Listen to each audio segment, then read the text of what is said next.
En Radio Intereconomía, Pulso Geopolítico. Análisis sobre los nuevos desafíos mundiales. Presenta Rafa Jiménez.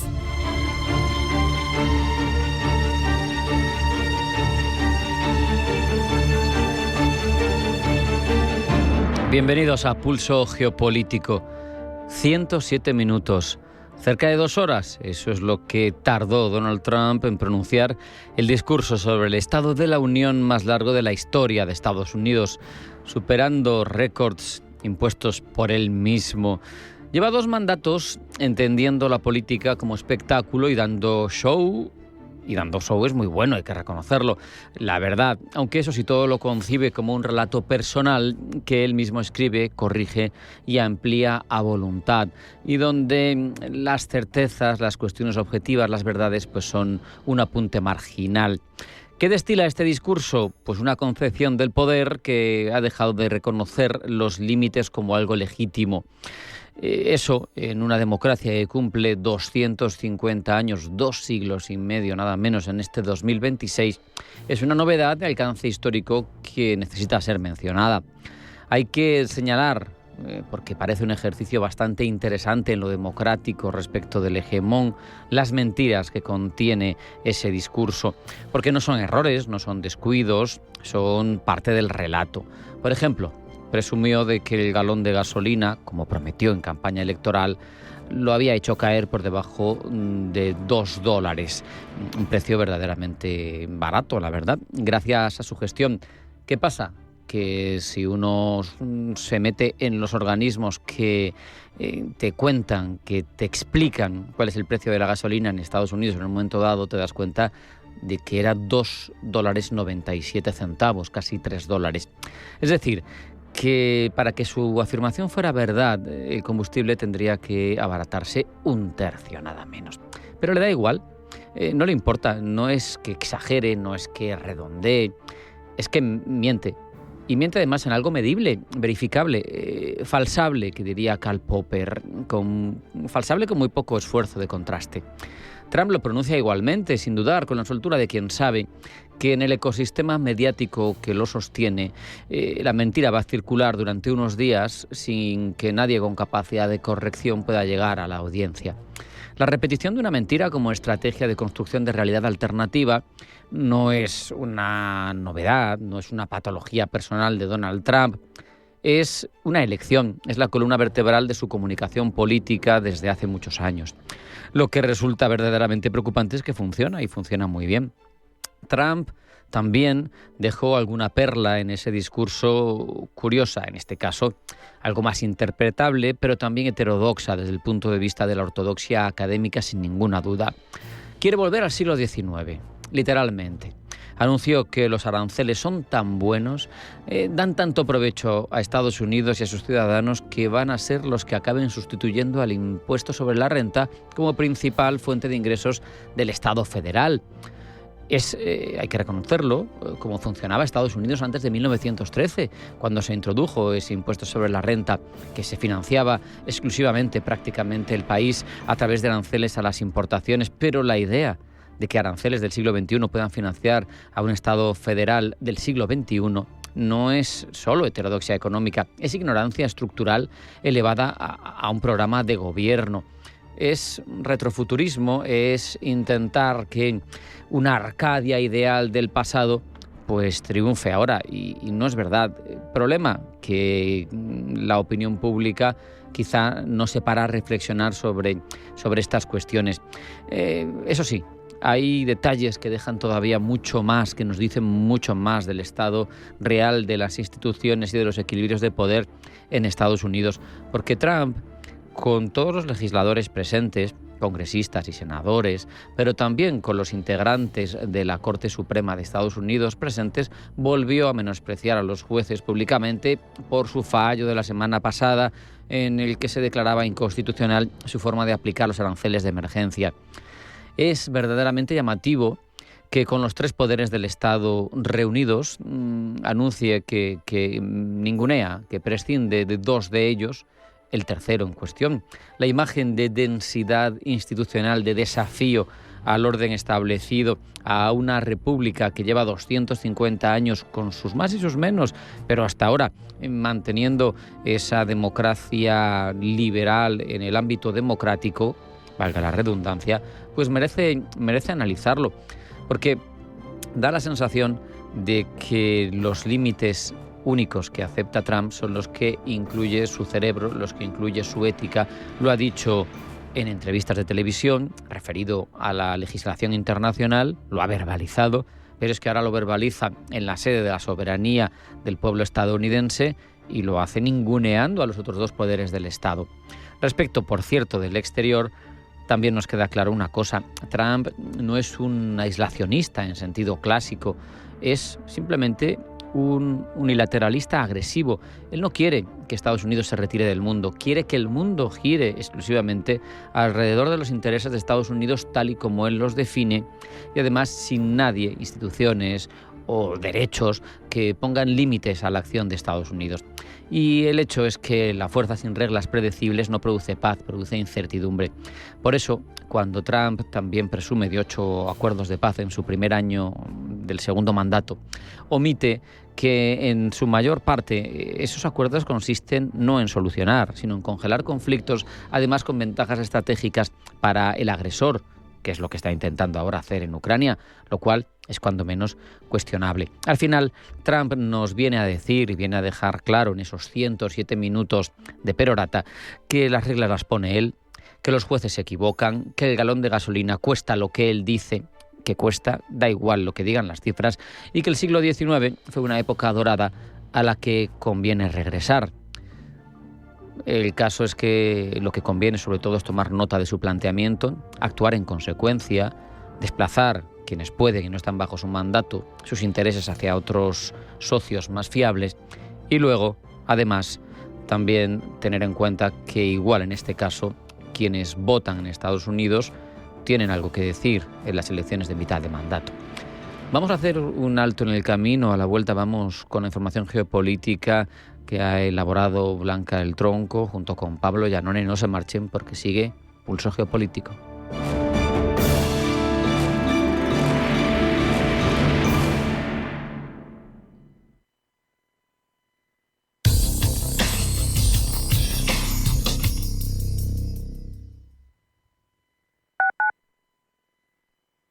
Radio Intereconomía. En la economía de hoy, tu empresa es una orquesta. ¿Pero tiene el director correcto? La inteligencia artificial es la nueva batuta y el resto de tecnologías marcan el ritmo. En Digital Business te ayudamos a componer la sinfonía perfecta para tus clientes. Deja de tocar de oído y empieza a dirigir el mercado con datos y estrategia. Digital Business, la partitura de la nueva economía. Cada lunes a partir de las 11:30 de la mañana en Capital Intereconomía. Atención inversor, únete al club de inversión de Grupos Eneas. Estamos especializados en la compra, reforma y venta de inmuebles y otros activos, ofreciendo rentabilidades muy atractivas. Coinvierte con nosotros. 91 639 0347. Grupos Eneas, tu aliado en la inversión. Toda la actualidad, información y análisis en tiempo real sobre banca, empresas, finanzas personales, bolsa, gestoras y fondos de inversión en intereconomía.com. Con la opinión de los mejores expertos del mundo económico, empresarial y bursátil. Toda la programación en directo y con la posibilidad de escuchar en cualquier instante los mejores momentos de la emisora española líder en información económica. Sigue bien informado en intereconomía.com. Cabaret el musical, inmersivo, atrevido y fuera de lo común. Una historia de amor, pasión y tragedia en tiempos oscuros. Nuevas funciones a la venta hasta el 1 de marzo. Ven al Kit Kat Club, ambientado en el Berlín de los años 30, donde tú también eres protagonista. Aquí, la vida es maravillosa. Compra ya tus entradas en cabaretelmusical.com. Radio Intereconomía, la radio de los negocios para estar bien informado. Eres lo que escuchas.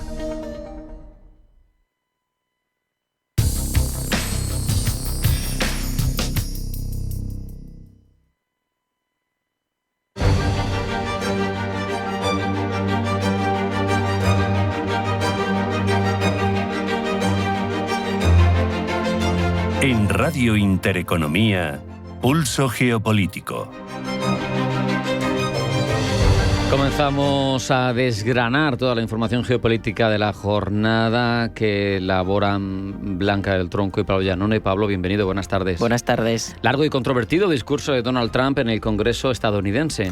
El presidente republicano ha insistido en su discurso sobre el Estado de la Unión en desentenderse del Congreso para su política arancelaria, al asegurar que no le necesita para aprobar nuevos gravámenes. Trump amenazó también a Irán y con tono triunfalista ahondó la división con los demócratas en pleno año electoral por los comicios de medio mandato. Para los demócratas, las políticas de Trump las están pagando al final los ciudadanos. Y es que la gobernadora demócrata de Virginia, Abigail Spanberger, centró su réplica al discurso sobre el estado de la nación de Trump en insistir en que el coste de las políticas presidenciales lo están pagando los ciudadanos. Salimos al exterior. Irán califica de mentiras las acusaciones de Trump.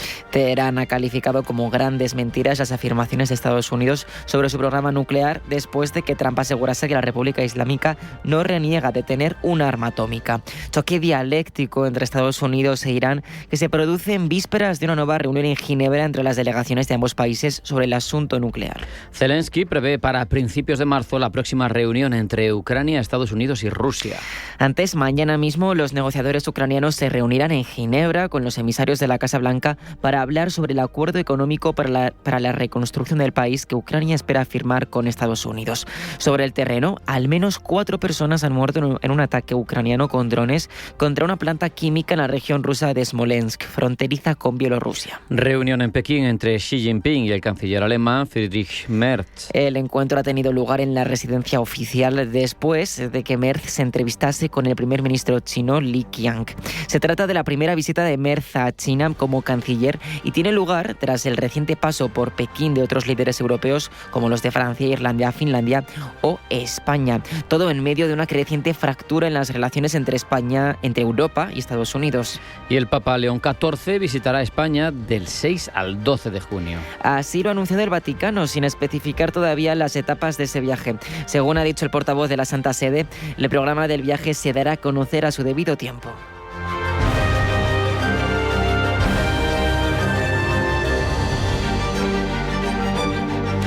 Vamos ya a profundizar, una vez puestas las bases en toda esa información geopolítica. Mañana, Ginebra, nueva reunión entre las delegaciones de Ucrania y Estados Unidos con objeto de negociar aspectos relacionados con la reconstrucción económica del país tras 4 años de guerra, en lo que se ha venido a denominar un paquete de prosperidad.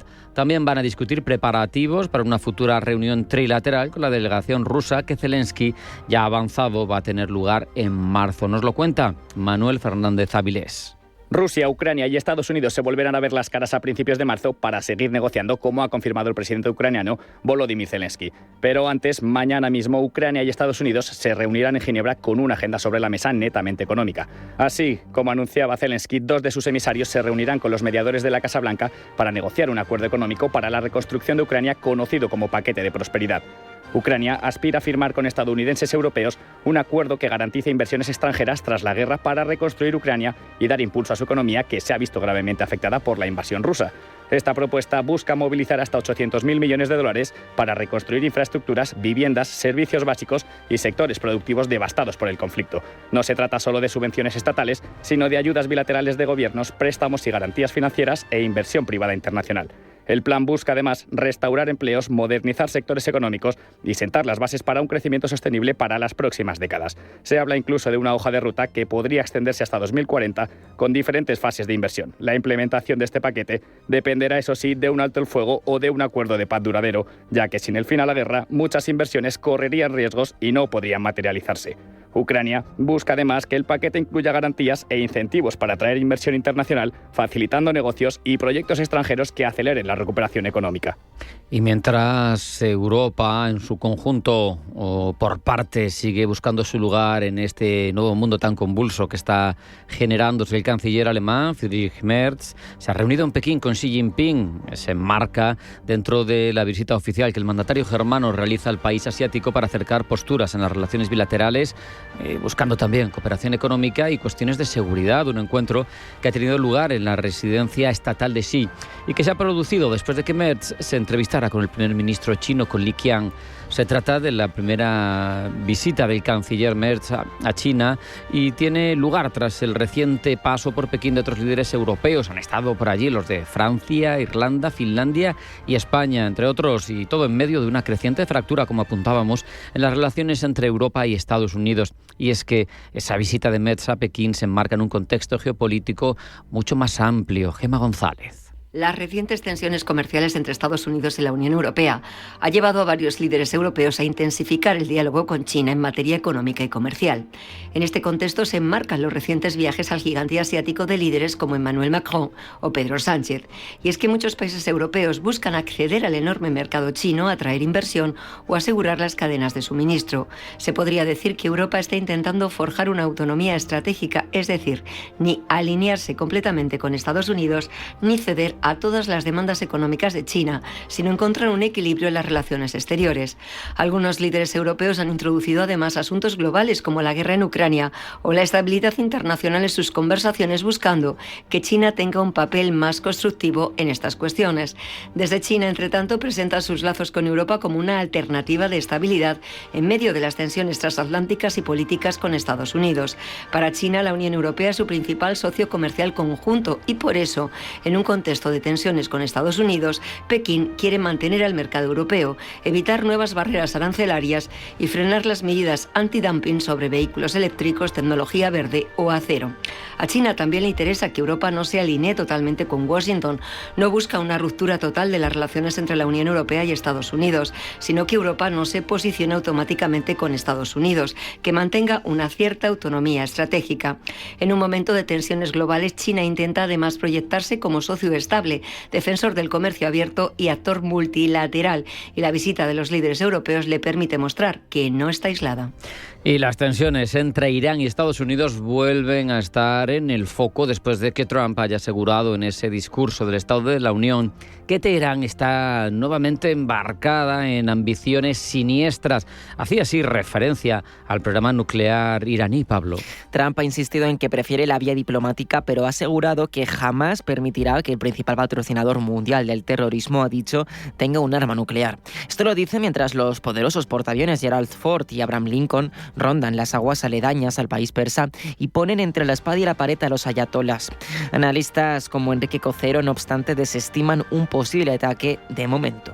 Yo creo que va a hacer algún tipo de acción, pero no creo que vaya a terminar atacando Irán. O sea, atacar Irán desde mi punto de vista, y luego veremos a ver qué es lo que le recomienda el alto mando y el Estado Mayor. Si Estados Unidos entra en Irán, luego va a tener una guerra civil.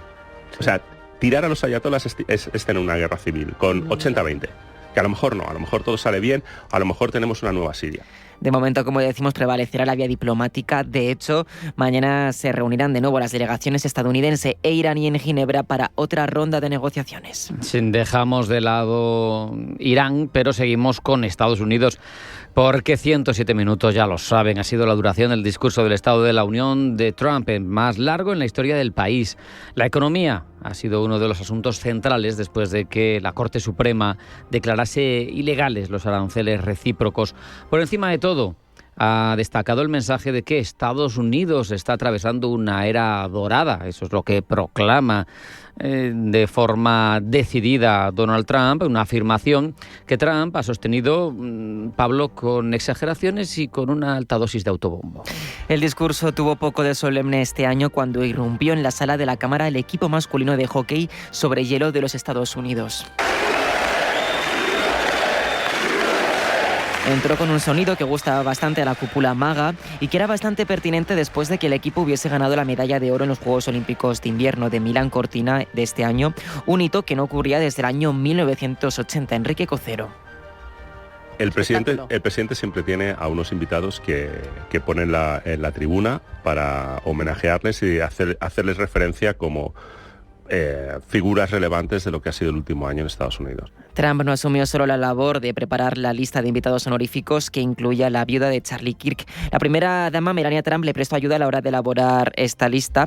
La primera dama tuvo que sacar un hueco de su apretada agenda hasta arriba de compromisos sociales después de que se haya convertido, en palabras del presidente, en una estrella de Hollywood. Wonderful First Lady, now a movie star. She's a movie star. Can you believe it? En Estados Unidos, el documental de Melania apenas ha recaudado $7 millones. En países como España, en su primer fin de semana, tan solo rozó los 5.500 euros. Por ello, es inevitable que nos preguntemos, ¿estaba Trump siendo irónico o lo decía en serio? Esta misma cuestión podemos aplicarla al resto de su discurso.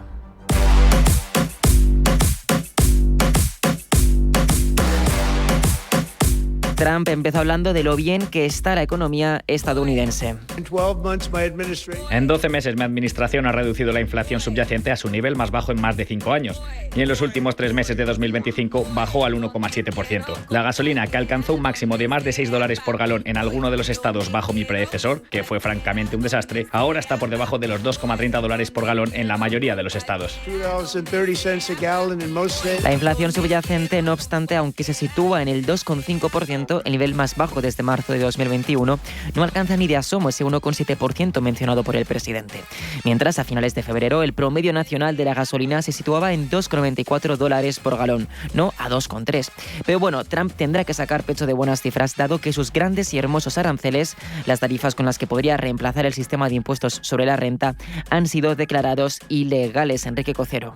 Lo que ha dicho es que no le importa la sentencia porque él tiene otras vías que no son el Congreso para poder implantar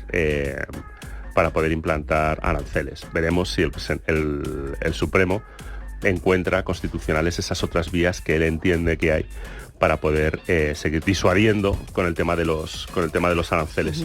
Trump hará lo que sea por mantener esas tarifas que le han permitido disuadir y forzar a otros países a invertir en Estados Unidos. Hasta $18 billones en nuevas inversiones, ha dicho Trump, que han aterrizado en el país. Su propia administración, no obstante, ha cifrado esta cantidad en casi la mitad. Siguiendo con los aranceles, estos también han sido claves para obligar a países como Canadá y México a fortalecer sus fronteras para frenar la entrada de migrantes y fentanilo.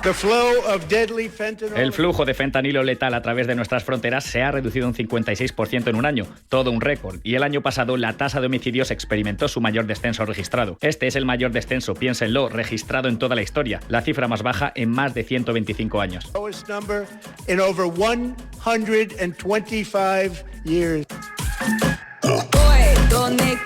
Trump también se ha enorgullecido de la reducción de la migración ilegal, pero sin embargo no se ha referido a sus valedores, a Lais, que perfectamente podría haber sido un invitado de honor junto al equipo masculino de hockey, dada su relevancia en el país durante este último año.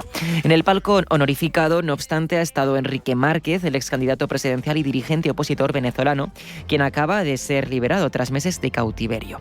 Precisamente, Trump ha dirigido parte de su discurso a hablar de la misión de Washington en Venezuela, en la que hubo, ha dicho, bastantes héroes en referencia a los operativos.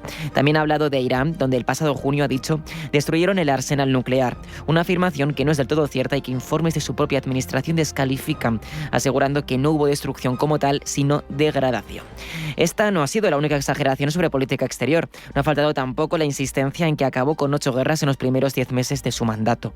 Sin embargo, de estos conflictos, muchos, como el de Kosovo o Etiopía, ni siquiera eran guerras en el momento, sino tensiones. Esto no es relevante para Trump, para quien las cifras son un elemento decorativo más de su relato. Un relato que empieza a perder fuerza entre una población hastiada por la verdad que viven cada día y las promesas que todavía siguen sin cumplirse. En la última encuesta de Reuters se informó de que 6 de cada 10 estadounidenses ven a Trump como alguien que se ha vuelto errático con la edad.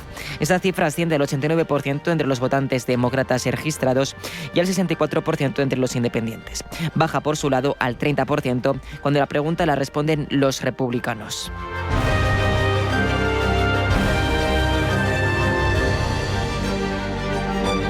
En Radio Intereconomía, Pulso Geopolítico.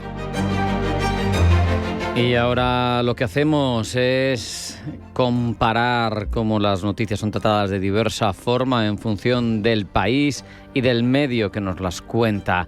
Ese repaso de cabeceras internacionales, gracias Pablo por él, en el que comenzamos por los medios estadounidenses precisamente, que siguen de cerca el viaje del canciller germano a China. Así es, The New York Times dice que Merz está en la cuerda floja entre Trump y Xi. El medio cree que la idea de Merz con este viaje es, en líneas generales, que Europa debería reducir su dependencia de China y Estados Unidos para evitar que la manejen en el escenario mundial, pero sin que esto, claro está, aísle a Europa por completo. Wall Street Journal, por su lado, dice que reestructurar las relaciones con China en medio de tensiones con Washington no va a ser tarea fácil. Seguimos con este dúo de medios estadounidenses porque ambos, Pablo, se hacen eco de la batalla comercial que hay desatada entre China y Japón. Volvemos con The New York Times, que dice que Pekín aumenta la presión sobre Tokio con prohibiciones a las empresas de defensa niponas. Las restricciones, dice el medio neoyorquino, buscan frustrar los esfuerzos de Japón por expandir su ejército, así como ejercer esa presión económica. Para Wall Street Journal, la medida marca otra escalada en la campaña económica contra Japón por ese comentario provocativo de Sanae Takaichi al llegar al poder. Ya conocen esa postura de la primera ministra nipona respecto a Taiwán. Entre tanto, al oeste de Japón, cruzando el mar, ya en territorio continental, el dictador Kim Jong-un ha sido reelegido secretario general del Partido de los Trabajadores de Corea del Norte. Medios de países afines al régimen observan bien de cerca. Ese es el caso, por ejemplo, del Global Times, un medio estatal de China, que informa de que Xi Jinping ha felicitado ya a Kim. También se hace eco de su reelección por tercera vez consecutiva el medio iraní Press TV, que destaca que el Congreso ha destacado la capacidad de Kim para manejar cualquier amenaza de agresión y cualquier forma de guerra. Cambiamos el foco porque The Times of Israel nos cuenta que según un estudio que se ha realizado de votantes demócratas, muchos decidieron no apoyar a la candidata que se enfrentaba a Trump, a Kamala Harris, en las elecciones del 24, debido a la postura que ésta mantuvo sobre Gaza. Así lo dice el medio Axios, que destaca que los miembros del Comité Nacional Demócrata han informado a los activistas pro-palestinos de que sus datos mostraban que la postura de Harris sobre Israel y Gaza, que estaba en línea con las políticas del expresidente estadounidense Joe Biden, fue en general un efecto negativo neto en las elecciones. Entre tanto, Al Jazeera hace un repaso de cómo ha cambiado la vida en Rusia a razón de ese cuarto aniversario de la guerra en Ucrania. El medio destaca las restricciones a los derechos y libertades a son del mayor control sobre redes y noticias, así como la contracción del mercado, después de que Rusia haya dejado de importar productos europeos y los haya sustituido por productos chinos de menor calidad. Pese a esta situación, Al Jazeera resalta que las encuestas de opinión sugieren que la guerra goza de un amplio apoyo entre el público ruso. Volvemos a América. En el medio colombiano El Tiempo destacan que Estados Unidos ha proporcionado apoyo de inteligencia a México en esa operación que acababa con el famoso narcotraficante Nemesio Oseguera. Y es que, como ha señalado la portavoz de la Casa Blanca, Caroline Leavitt, el capo era considerado un objetivo prioritario para ambos países por ser uno de los principales traficantes de fentanilo hacia territorio estadounidense. The Guardian, entre tanto, Pablo, nos desplaza hasta África. Se hace eco de que, según Naciones Unidas, el asedio de las fuerzas rebeldes de Sudán a El Fasher tiene, y esto es relevante, características de genocidio. Un informe detalla la terrible ocupación de 18 meses de la capital de Darfur del Norte y muestra la destrucción dirigida a las comunidades étnicas. Los investigadores de la ONU, de hecho, concluyen que las fuerzas rebeldes y las milicias aliadas provocaron deliberadamente la destrucción física de las comunidades étnicas Zaghawa y Fur. Entre tanto, Le Monde mira hacia Siria, de donde Estados Unidos se está retirando después de más de un año del fin de la guerra. Así lo ha dicho una voz de la minoría kurda que apoyaba a Estados Unidos en su coalición antiyihadista. Al parecer, Washington ya se ha retirado en las últimas 2 semanas de otras 2 bases más y es posible que para dentro de un mes ya no quede presencia militar estadounidense. Retirada de Estados Unidos que tiene lugar mientras Estado Islámico parece reforzar sus amenazas al gobierno sirio. Al menos, Pablo, es lo que cuenta Frankfurter Allgemeine Zeitung. El medio alemán se hace eco de que un portavoz del Estado Islámico ha descrito al nuevo presidente sirio, Ahmed al-Shara, como el organismo guardián de la coalición global y lo ha amenazado con un destino similar al de su predecesor, a Bashar al-Assad. Los ataques, dice el medio alemán, forman parte de una escalada contra el nuevo liderazgo sirio. Y en medio de todo esto, Pakistán ha atacado varios campamentos de terroristas afiliados a los talibanes y al Estado Islámico. Y The Times of India sigue de cerca los bombardeos que han tenido lugar en la frontera entre Afganistán y Pakistán. El medio indio ha condenado que con estos ataques Islamabad ha asesinado a mujeres y niños durante el mes sagrado del Ramadán. El ataque buscaba acabar con terroristas, como hemos dicho, vinculados a los talibanes y al Estado Islámico, a los que Pakistán atribuye una serie de atentados suicidas dentro de su país. Mismos atentados que, no obstante, Kabul niega que tener vínculo con ellos, es decir, con los talibanes.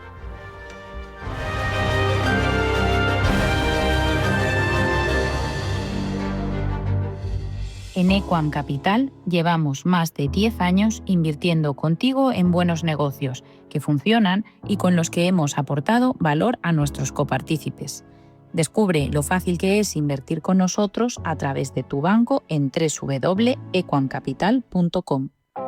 Vuelve Flecha, la feria de arte de Arturo Soria Plaza. Hasta el 15 de marzo, el realismo madrileño cobra vida. La Gran Vía de Antonio López protagoniza esta edición con arte contemporáneo, exhibiciones en directo y talleres con artistas. Flecha 2026. Arte que se mira despacio en Arturo Soria Plaza. Más información en arturosoriaplaza.es.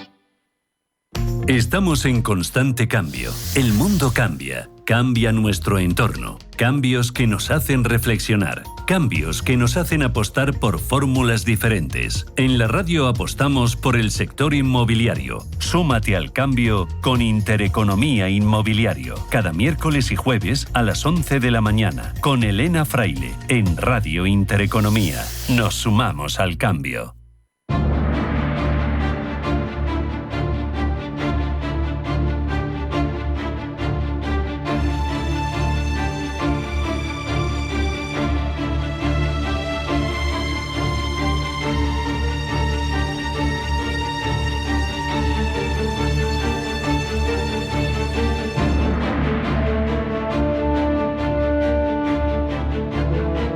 En un momento como el que vivimos, geopolíticamente muy complejo, llama la atención que España haya desarrollado su estrategia nacional contra la proliferación de armas de destrucción masiva y merece una mirada, un vistazo tranquilo. Para ello tenemos el privilegio de contar con Fernando Cocho, analista de inteligencia especializado en riesgos para la seguridad y también de H4DM. Fernando, bienvenido. Muy buenas tardes. Gracias por estar aquí. Un placer estar con vosotros. Buenas tardes. ¿Qué tal? La propia introducción del documento, cuando uno lo lee, califica toda esta estrategia como un hito. Y yo te pregunto, en tu opinión, ¿qué implica realmente para un país como España, que sabemos no es protagonista de nada, es una potencia mediana, no demasiado interesada muchas veces en este tipo de cosas, contar por primera vez con una hoja de ruta específica que integra la no proliferación, la contraproliferación? ¿Qué supone para ti? Bueno, España siempre ha tenido estrategias de seguridad vinculadas a la proliferación de armas químicas, bacteriológicas y radiológicas, de las armas nucleares. Lo que pasa es que no se habían publicado, pertenecían más bien al ámbito de la seguridad interior o al ámbito del CIFAR, que es Inteligencia de Fuerzas Armadas, como amenazas a la seguridad nacional. Lo que esta estrategia tiene como novedoso es que se publica de manera explícita, de manera pública, porque de manera redundante, y además aporta una línea estratégica de posicionamiento de España. Sí es cierto que no tenemos una capacidad más allá de una media potencia o una potencia media, pero sí tenemos una capacidad de liderazgo en cuanto son las tecnologías que lucharían o que son efectivas a la hora de marcar lo que es la lucha antibacteriológica, sobre todo, y química. Tenemos de los mayores expertos de Europa y, por tanto, de la OTAN. Lo que significa también es un problema más geopolítico que un problema como tal de amenaza. No olvidemos que los dos países que más podrían hacer sobre estos problemas de proliferación de armas nucleares, bacteriológicas, químicas y radiológicas, pues sería Estados Unidos y Rusia, los cuales se han retirado ya de las negociaciones y vamos a una carrera sin freno y sin límite, no solo a la proliferación, sino también a la búsqueda de nuevas herramientas de presión geopolítica a aquellos países que existen dentro de los marcos internacionales jurídicos de no proliferación de estas armas. El documento describe un panorama internacional sombrío. Habla de la agresión rusa a Ucrania, que acabamos de ver 4 años, lo sabemos, las crisis en torno a Irán, que se quiere evitar que alcance la bomba nuclear, Corea del Norte, que siempre está desafiante para evitar que lo invadan, uso de armas químicas en ciertos conflictos. Como analista, ¿cuál de estas amenazas que provienen al final de actores estatales te parece que son más preocupantes para España en función de europea, en un corto medio plazo?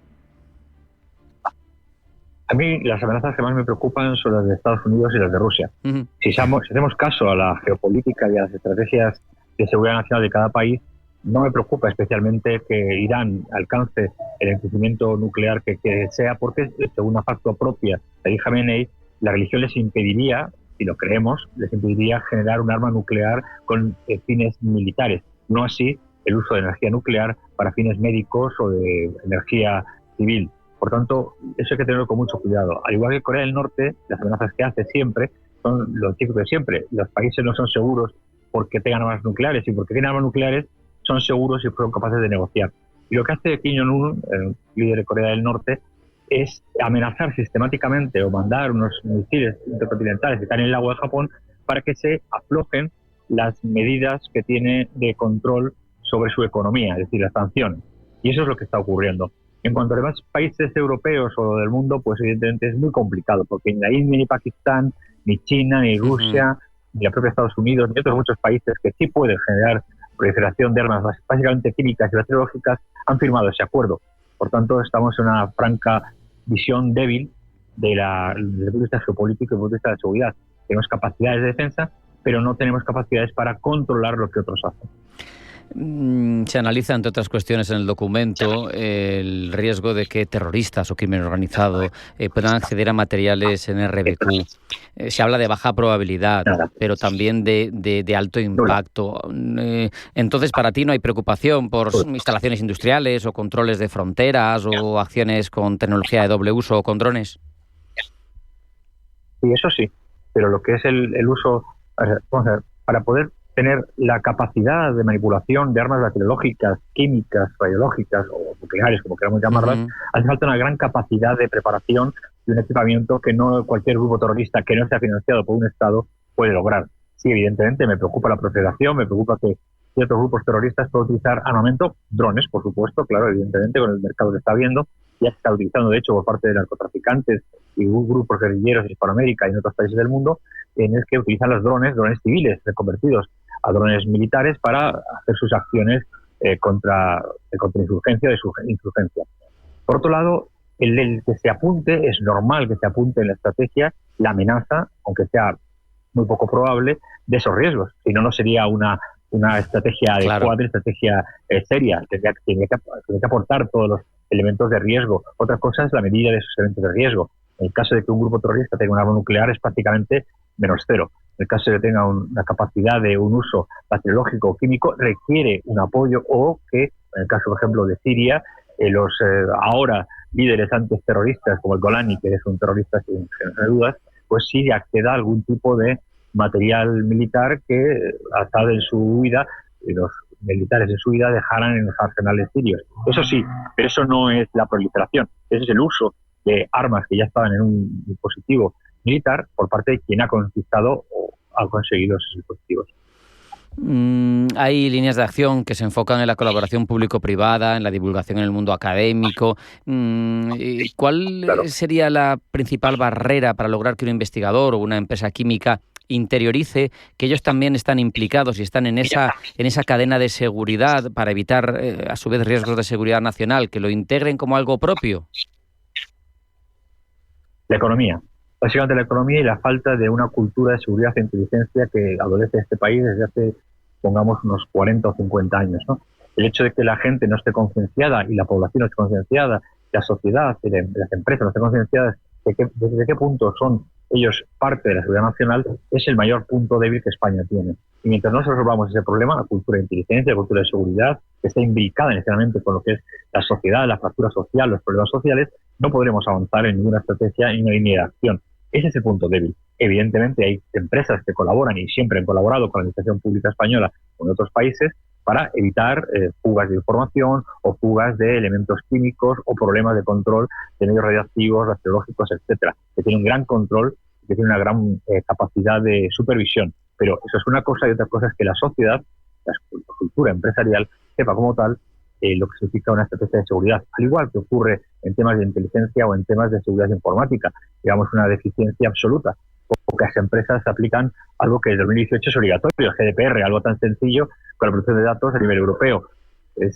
Ya partiendo de eso, inclusive que los propios abogados no la cumplen, ya partiendo de eso, lo demás yo eso he mojado. Fernando, entonces, sin entrar en culpabilizar a nadie, pero ¿quién tiene que acometer esa labor? El gobierno de turno, el que sea, no quiero nombrar cuestiones políticas. ¿Tiene que ser el gobierno? ¿Tiene que ser los planes de estudios? Digo, para calar desde la parte primera de nuestra formación, ¿dónde estaría, en tu opinión, una solución a ese déficit que tenemos de hace, 4 o 5 décadas? Bueno, la única solución es la formación y la única solución es la implicación de las empresas privadas en parte de lo que es la administración pública. La única solución es el conocimiento explícito de lo que significa pues la seguridad nacional y en qué se puede cada uno aportar o que cada uno puede contribuir a ella. Los planes de estudio, no llegando al nivel que tiene, por ejemplo, Polonia, que ya está enseñando el uso de armas ligeras, de pistolas y fusiles a la gente de secundaria, niños y niñas entre 15 y 17 años, llegar a ese nivel, evidentemente tener una implicación de lo que es la cultura de la paz y la seguridad y la defensa de los intereses geopolíticos y estratégicos, cosa que, lejos de estar aplicado o poderse aplicar, se ve como algo rancio o algo militarista o elicista, cuando lo único que es una aportación a la seguridad nacional que ya hacen otros países democráticos, como puede ser Países Bajos, Francia, el Reino Unido, Alemania, Italia, Eslovaquia, Eslovenia, Hungría, Bulgaria, Polonia, Austria, todos menos nosotros.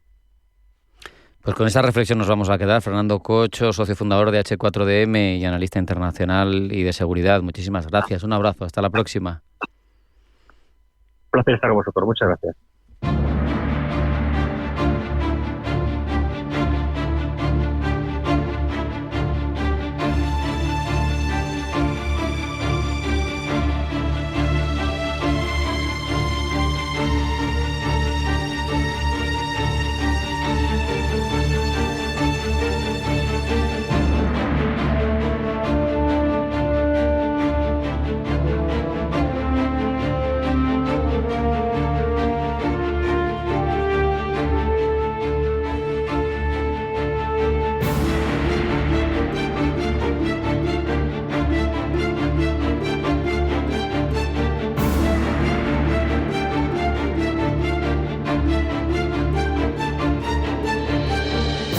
En un momento en el que la guerra en Ucrania reconfigura y sigue haciéndolo las líneas rojas en Europa, los focos se dirigen, no sabemos, hacia un pequeño punto en el mapa que para algunos podría decidir la seguridad de todo el continente.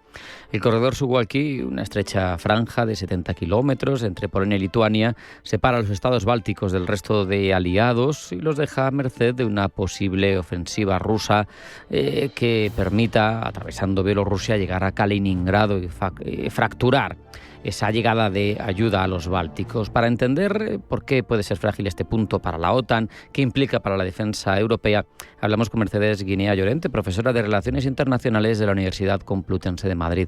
Mercedes, bienvenida, buenas tardes. Hola, buenas tardes. ¿Me oyen bien? Perfectamente, muchas gracias. Lo primero que te querría preguntar es si realmente el corredor Suwałki es el talón de Aquiles de los países occidentales respecto de Rusia. ¿En tu opinión está exagerado o es así, es un talón de Aquiles? ¿Talón de Aquiles significa posibilidad de una herida de muerte? Yo creo que puede hacer mucho daño, pero quizás no es la única punto donde nos pueden hacer mucho daño. En ese sentido, yo ahí quitaría como el foco de ser único punto a pensar que hay en este momento muchos puntos donde nos pueden hacer mucho daño. ¿Qué tiene de estratégico el corredor Suwałki? Y curiosamente es quizá triste ver que hoy día se ha movido como un punto de máximo conflicto, cuando quizá fue el símbolo de la máxima cooperación que hemos tenido con Rusia. El corredor Suwałki es el punto fronterizo en la frontera entre Polonia y Lituania que une Bielorrusia con el enclave ruso de Kaliningrado. Y a partir de ahí, cuando se produjo la adhesión de los países bálticos y de Polonia a la Unión Europea, se llegó a un macroacuerdo con Rusia que todavía se respeta en sus elementos más fundamentales para permitir el tránsito de los ciudadanos rusos que fueran entre estos dos puntos, entre Bielorrusia y Kaliningrado. Todavía hoy día sigue en vigor, lo que pasa que hoy día los controles son muy, muy estrictos y muy reforzados. Y en cierta manera lo que permitía era que Kaliningrado no quedara aislado del gran territorio ruso, ¿no? Entonces, en ese sentido es triste pensar que lo que fue el símbolo de la cooperación hoy se ha convertido en un motivo de preocupación. En sí mismo, Mercedes es un exclave, ¿no? Es curioso que la antigua Königsberg esté en manos rusas. Supongo que son circunstancias de las guerras y similar, pero al final está aislado del resto de su territorio, ¿no? Del resto del territorio ruso, y es lo que condiciona toda esa realidad y esa posibilidad, ¿no?, de ser estratégico. Aquí me gustaría hacer primero un comentario, si quieren ustedes, romántico. Yo creo que es muy simbólico. El actual Kaliningrado, el antiguo Königsberg, fue la patria de Kant. Kant y su idea de que los conflictos internacionales se podían resolver a través de la cooperación económica es lo que inspira todo el proyecto europeo. Y quizá en este momento, otra vez simbólicamente, el punto donde vivió todo y desarrolló todo su pensamiento Kant se ha convertido en la principal amenaza para Europa. Porque Kaliningrado es fundamentalmente una superbase militar rusa, y eso es lo que tenemos que tener en cuenta.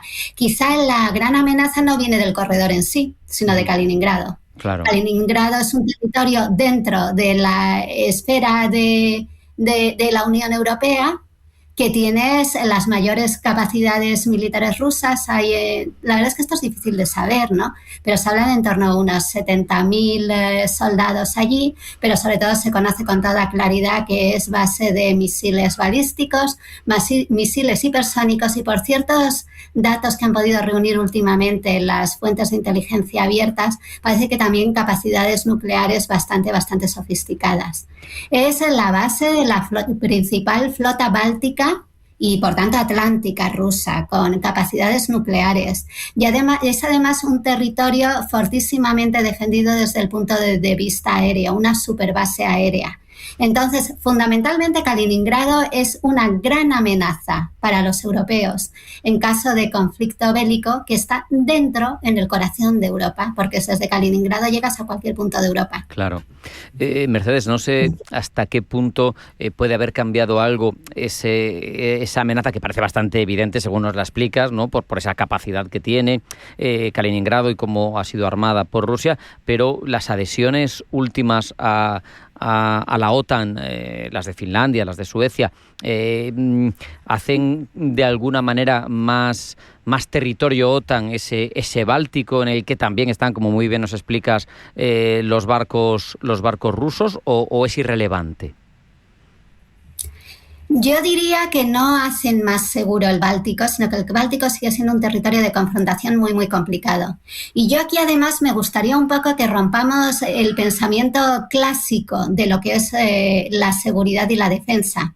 Hoy día los problemas a la seguridad no vienen solamente por la amenaza nuclear o armamentística convencional clásica, ¿no? Uh-huh.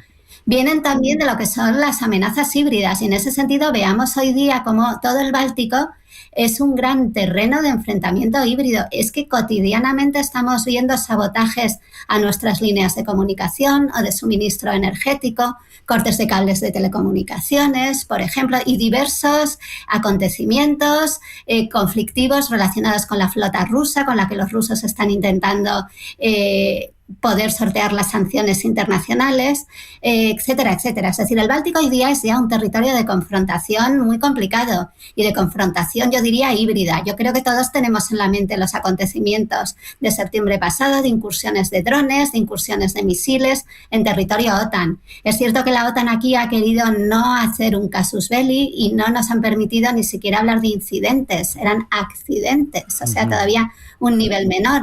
Pero yo también hay otra cosa que hoy día me pregunto, y dejo la pregunta encima de la mesa, y yo creo que es muy, muy complicada. ¿La OTAN sigue siendo una alianza defensiva? Y en ese sentido, ¿en qué me baso? En que las alianzas, tanto para los que estamos dentro como para la disuasión, para los que son nuestros potenciales enemigos, se basan en la confianza. Y en este momento tenemos confianza en que, sobre todo, los que tienen las capacidades críticas para hacer de la OTAN una organización confiable estarían haciendo la misma lectura de los acontecimientos que hacemos los europeos? Claro. Esa es la gran pregunta que tenemos, ¿no? Claro, al final y uno... sí, es muy duro plantear si el artículo 5 sigue siendo una garantía de seguridad, claro, pero es lo que estamos haciendo. ¿Tú crees que si pasara algo importante, una toma rusa del corredor, por ejemplo, la OTAN activaría el artículo 5? Porque al final parece que solamente está en la cabeza del actual presidente de Estados Unidos la respuesta correcta, pero sí que sería merecedor, ¿no?, en cuanto a seguridad, una toma del corredor por parte de Rusia para esa activación del artículo 5, ¿no? Evidentemente yo creo que ese sería un casus belli tan dramático, que aunque todo dependa de la voluntad del presidente estadounidense Trump, él sí se iba a ver muy presionado en casa, y ahí yo creo que hasta el establishment republicano iba a pedir una respuesta contundente. Lo que pasa que yo creo que este es un escenario, yo diría, demasiado dramático. Pero lo que sí tenemos que considerar al día de hoy son amenazas híbridas que nos pueden complicar mucho la vida en el corredor Suwałki. El corredor Suwałki es muy, yo diría, vulnerable, porque por su complicadísima orografía está lleno de bosques, humedales, morrenas, glaciares. Es muy difícil de penetrar. Si al día de hoy solamente tenemos 2 vías de comunicaciones terrestres, 2 carreteras, y una vía de tránsito por ferrocarril. Eso es muy fácil hoy día de someter a sabotajes y, por tanto, dejar por vía terrestre a los territorios bálticos sin acceso al mercado interior, sin acceso a sus comunicaciones habituales, a sus redes energéticas, a todas las mercancías que necesitan. No he hablado de las infraestructuras energéticas y de comunicaciones que hay por esos territorios, pero es que es mucho más fácil y mucho más viable grandes sabotajes que nos dejen esas vías de comunicación cortadas y que supongan no solo un coste económico, sino perturbaciones muy importantes a la vida de los ciudadanos bálticos. Entonces yo estoy en este momento más por ahí, y por ahí me temo que va a haber respuestas mucho más tibias y mucho menos importantes. De hecho, frente a esto, la preocupación está encima de la mesa. Por ejemplo, vamos a movernos a organización internacional, Unión Europea. Porque la Unión Europea también tiene su cláusula de asistencia mutua en caso de agresión o ataque, artículo 42.7. Pero es que ya tenemos muchos planes que están aprobados con su financiación para defender y fortalecer estas comunicaciones estratégicas. Es el plan que se conoce como movilidad militar. Y se acaba de aprobar la semana pasada toda una partida de fondos para también ayudar a las regiones fronterizas a que se defiendan frente a desafíos variados. Es decir, no solamente una amenaza militar, ¿no?, sino también estos desafíos híbridos que son igualmente preocupantes. Fíjate, al hilo de esto que señalas, me acuerdo cuando entrevistamos al embajador de Estonia, que nos habló que después de un ataque que tuvieron, hablo de memoria, no sé si fue 2009, híbrido de este tipo, pues generaron un gemelo digital que tienen en Luxemburgo, de la administración pública, para evitar que se les caiga todo el edificio. Claro, porque al final, exactamente, ¿verdad? Ese es el centro de entrenamiento de la OTAN en este campo de lo relativo a lo digital, está, si no me equivoco, en Estonia, y se hacen ejercicios cada año. Es evidente que por ahí hay mucha defensa, pero también hay que reconocer, y más allá del corredor, que hay distancias muy cortas que igual desde aquí cualquiera, yo mismo, pecamos de desconocimiento. Yo, cuando tiré en Google Maps la línea recta entre Helsinki y San Petersburgo, que el Golfo de Finlandia se congela en invierno, hay 250 kilómetros. Está como Madrid-Albacete. Sí, o sea, es que no somos conscientes de la cercanía, ¿no?, que hay en este tipo de ciudades clave, y luego, aparte, la capacidad híbrida que tú estás mencionando, ¿no? Exacto. Yo veo que hoy día, en términos militares duros, Rusia está entretenida en Ucrania, y permítanme un poco esa licencia poética, ¿no? Y yo no creo que tenga capacidad, aunque sí desarrolló ejercicios militares el año pasado, en septiembre del 25, justo como objetivo la toma de este corredor Suwałki, pero yo eso lo entendí más como la típica provocación rusa, que no le encanta un poco hacernos saltar todas las alarmas, y luego también tiene una finalidad práctica evidente, que es conocer cuál va a ser nuestra reacción y conocer cuáles son nuestras defensas efectivas. Y aquí yo creo que también ellos están tensando en este momento mucho la cuerda de la solidaridad política. Saber si esa OTAN, que como decía antes, se basa en la confianza y la solidaridad política, es tan robusta como lo era en el pasado, e incluso si la solidaridad dentro de la Unión Europea puede ser tan robusta. Porque yo creo que con las decisiones del Consejo de Asuntos Exteriores del lunes pasado también vemos pues, que no todos los Estados miembros ven de la misma manera este tipo de amenazas, ¿no? Lo vimos en la no respuesta a Ucrania por veto de algunos de nuestros Estados miembros. Sí. Al final da la sensación de que es esa estrategia, ¿no? de ir empujando un poquito los límites para ir intentando.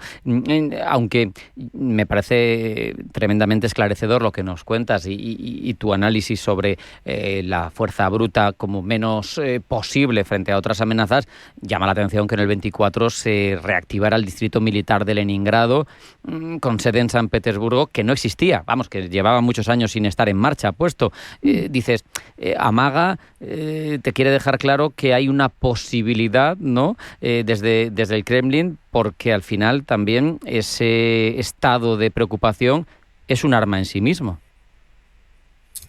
Totalmente. Evidentemente aquí generar alarma es una de las tácticas híbridas que tenemos, entre otras cosas, de ataque, ¿no?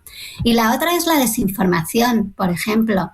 Estábamos hablando de que realmente aquí son dos los estados implicados, Polonia y Lituania. Sí tenemos una cierta presencia avanzada OTAN, pero yo diría que es más simbólica que otra cosa en la zona. Hay planes a medio plazo de la Unión Europea para reforzar todas esas infraestructuras críticas. Y también un proyecto aprobado en octubre pasado, lo que pasa que todavía está en periodo de definición, un proyecto defensivo de la Unión Europea multilateral que se llama el Guardián de la Frontera Este. Todavía no conocemos qué forma va a tener porque está en definición, como digo, pero en los estados bálticos, los estados del este de Europa y también más abajo Bulgaria y Rumanía, además de los nórdicos, se han apuntado. Luego yo creo que el corredor Suwałki va a ser uno de los puntos calientes de ese guardián de la frontera este. Es decir, creo que aquí hay planes de la Unión Europea para reforzar toda esa zona. La cuestión es que todo esto va a estar en pie dentro de un tiempo. Por ejemplo, los planes ya aprobados y financiados de movilidad militar no van a reforzar esas 3 infraestructuras claves que hablábamos antes hasta 2029. Y pueden pasar muchas cosas de aquí a entonces. Claro. Yo espero que los rusos no tengan incentivos para atacar. Entre otras cosas, yo creo que la principal vulnerabilidad que tenemos frente a los rusos es nuestra diferente mentalidad. Claro. Tú, con el ejemplo de Leningrado, has montado perfectamente la mentalidad rusa. Ellos tienen un enemigo, los enemigos somos los europeos, y están en pie de guerra contra los europeos. Están preparados para hacer la guerra a los europeos. Los europeos todavía no tenemos claro que tengamos un enemigo en la parte este. Esta es la diferencia brutal.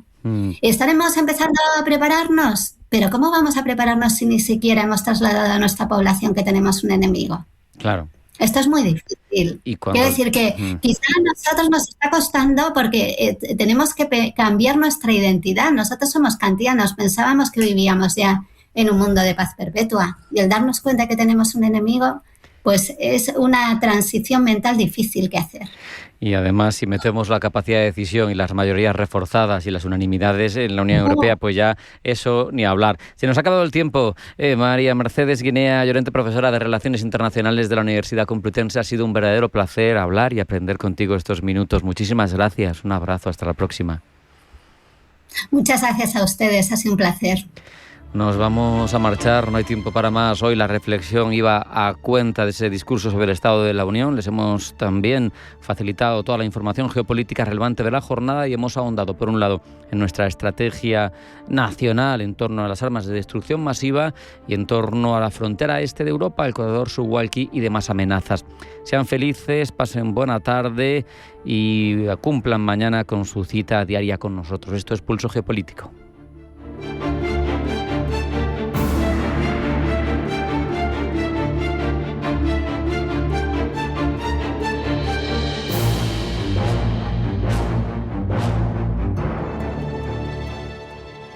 En Radio Intereconomía, Pulso Geopolítico.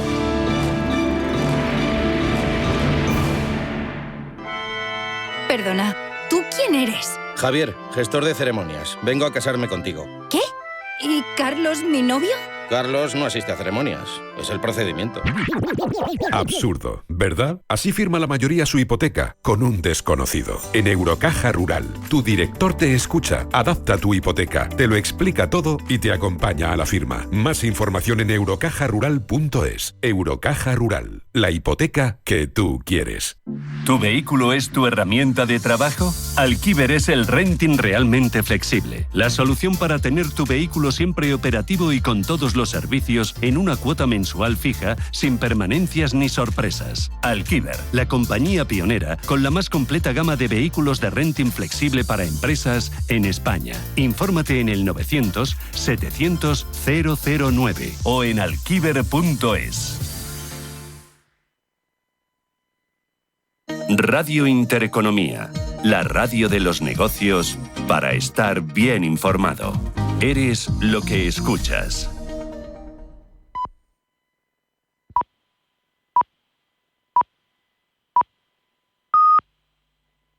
Las noches de lunes